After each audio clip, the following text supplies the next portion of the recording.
Hello দর্শক মণ্ডলী, আমি আমিনুল ইসলাম। আমার ট্রোলিং চ্যানেলের পক্ষ থেকে আপনাদের সবাইকে স্বাগতম। সাপোজ ধরেন আপনার ইউটিউব চ্যানেলের একটি ভিডিও তার ইউটিউবের কমিউনিটি গাইডলাইন ভায়োলেট করেছে। তার জন্য ইউটিউব আপনার ওই ভিডিওটিকে রিমুভ করে দিয়েছে এবং তার জন্য সে একটা মেইলও করেছে আপনাকে। এখন আমি আজকে দেখাবো কিভাবে আপনি কমিউনিটি গাইডলাইন বা আপনার ইউটিউব যে আপনার ভিডিওটি রিমুভ করে দিচ্ছে তার জন্য কিভাবে আপনি আপিল করবেন এবং তার আপিলটি আপনি করবেন তার আপিল টেক্সটটি কেমন হবে। সো ভিডিওটি শুরু করার আগে আপনাদের কাছে রিকোয়েস্ট, যদি আপনি আমার চ্যানেলে নতুন হয়ে থাকেন অবশ্যই চ্যানেলটি সাবস্ক্রাইব করে দিবেন এবং পাশে থাকা বেল বাটনটি ক্লিক করে দিবেন যাতে করে আপনি আমার চ্যানেলের নতুন নতুন ভিডিওগুলোর আপডেট পেতে পারেন। সো কথা না বাড়িয়ে চলে যাই মূল ভিডিওতে। এই যে দেখেন, আপনি আমার যে ইউটিউব চ্যানেল, আমার একটি ভিডিওকে সে কমিউনিটি গাইডলাইন্সের আন্ডারে আমি আমার ভিডিওটি ভায়োলেট করেছে, তাই ইউটিউব কি করেছে আমাকে একটা মেইলের মাধ্যমে সে এটা রিমুভ করে দিবে। কিভাবে এটা আপিল করব আমার এই ভিডিওটির জন্য এবং আপিল টেক্সট কী হবে সেটা আমি দেখাবো। সো এখানে দেখেন ইউটিউব আমাকে মেইল করেছে যে হাই আমার ট্রোলিং, এই যে দেখেন unfortunately we think it violate our harmful and dangerous policy, we have removed following content of your YouTube। এই ভিডিওটি আমার কি করেছে সে ডিলিট করে দিয়েছে। তো এখানে দেখেন যে we know that this might be disappointed but important to us that YouTube is a safe place for all, if content breaks our rules we remove it।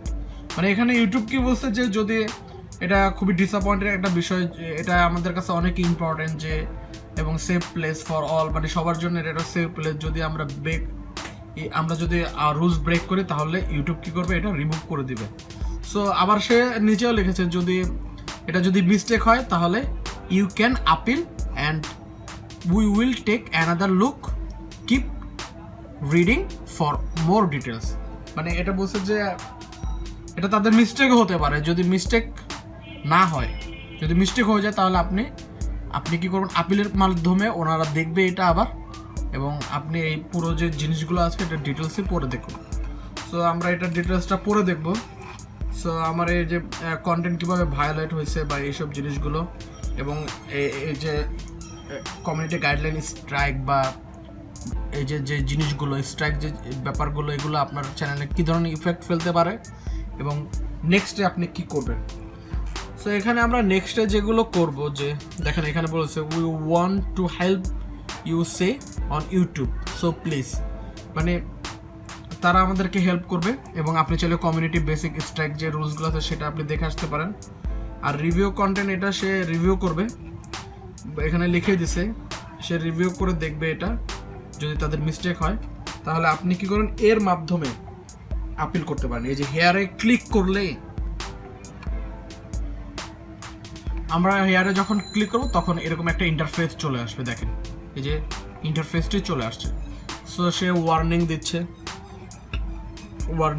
তারপরে ইফ দিস হ্যাপেন এগেন, যদি আবার ঘটে তাহলে কি ঘটবে আমাদের সাথে, এবং মানে এইগুলো দিয়ে দিচ্ছে যদি সেকেন্ড বার ঘটে। কন্টেন্ট রিমুভ করেছে, এটা ওয়ার্নিং দিয়েছে 27 অক্টোবরে, আর আমার এই ইউটিউব ভিডিওটা আমার রিমুভ হয়ে যাবে আর কি। সো এটা harmful and dangerous content.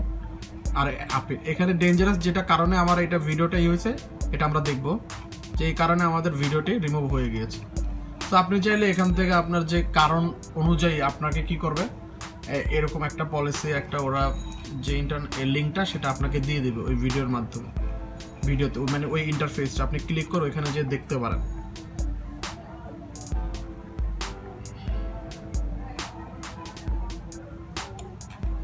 So এখান থেকে চলে আসলাম এবং আপিলে ক্লিক করলাম, আপিল ক্লিক করবো, এখানে ক্লিক করে ফেললাম, দেন সাবমিট অ্যান্ড আপিল। এখানে দেখেন এই ইন্টারফেসে চলে আসলো। এখানে দেখেন আমাদের এই যে হার্মফুল অর ডেঞ্জারাস কন্টেন্ট, আমার কন্টেন্ট ছিল অনেক হার্মফুল এবং ডেঞ্জারাস, তাই ভিডিও এটা ডিলিট করে দেওয়া হয়েছে। সো আমরা এর টেক্সটটা লিখবো, আপিলের যে টেক্সট আছে সেই টেক্সটটা আমরা লিখবো।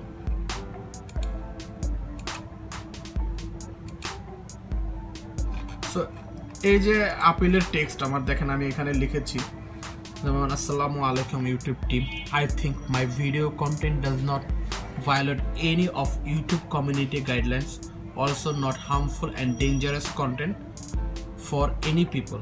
So this is a just tutorial video for learning. I respect all the YouTube community guideline. Kindly request to you review my video till the end, reinstate as soon as possible. So আপনারা এরকম একটা format বানিয়ে এরকম একটা format তৈরি করে text তৈরি করে ফরম্যাট বানিয়ে এই যে আপিল সেকশনে যে টেক্সট সেকশন আছে এটাতে আপনারা দিয়ে দেবেন, পেস্ট করে দেবেন, এখানে পেস্ট করে দেবেন। পেস্ট করে দিয়ে এটা দেখে নেবেন, একটু ভালো করে দেখে নেবেন। পেস্ট করে নিয়ে তারপর কি করে সাবমিট লেখা আছে, সাবমিট লেখা আছে, এখানে সাবমিটে ক্লিক করে দিবেন। সো আমরা ক্লিক করে দিলাম। দেখেন এখানে দেখেন আপিল কি সাবমিটেড। সো আমার আপিলটি সাবমিট হয়ে গিয়েছে। তো এই ছিল আজকের ভিডিওটি ভালো লাগে অবশ্যই লাইক, কমেন্টস এবং শেয়ার করবেন, এবং এই ধরনের ভিডিও পেতে চাইলে অবশ্যই কমেন্ট বক্সে কমেন্ট করে জানাবেন। সো আজকের মতন টাটা, বাই বাই।